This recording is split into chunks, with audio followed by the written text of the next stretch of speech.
Dans cette vidéo, nous allons parler un peu des déclarations de naissance. Parce que ça porte vraiment confusion.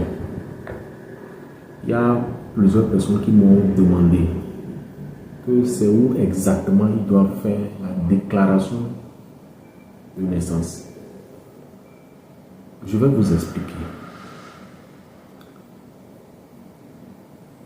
D'après la nouvelle décentralisation, maintenant on parle de commune. Lorsque ton enfant est né quelque part, le centre hospitalier te délivre une attestation de naissance.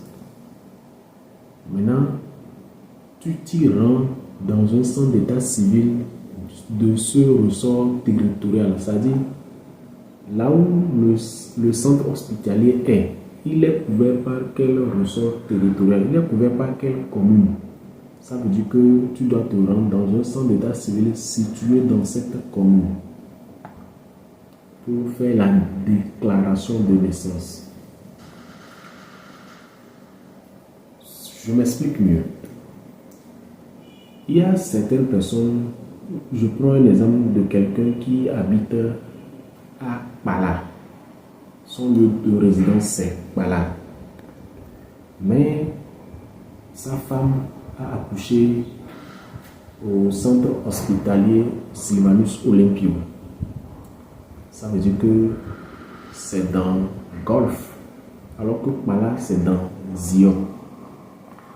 Tant bien même que lui-même il habite dans Zion, il ne peut pas déclarer l'enfant dans un centre d'état civil de Zion. L'enfant doit être déclaré dans un centre d'état civil de Golf, et plus précisément Golf 4, si je ne me trompe pas, parce que le centre hospitalier Sylvanus Olympio c'est dans Golf 4. C'est comme ça. Tu peux habiter Bala, mais l'enfant n'est pas né dans Bala. L'enfant est né dans Tocoin. Et Tocoin, c'est dans Golf. Ça veut dire que tu dois déclarer ton enfant dans un centre d'état civil de Golf 4. C'est comme ça. Donc, il faut faire cette nuance. Merci beaucoup. Et parce qu'il y a beaucoup de personnes qui ont dit que avant, même si l'enfant est né à Kara, on peut amener ça à Lomé faire.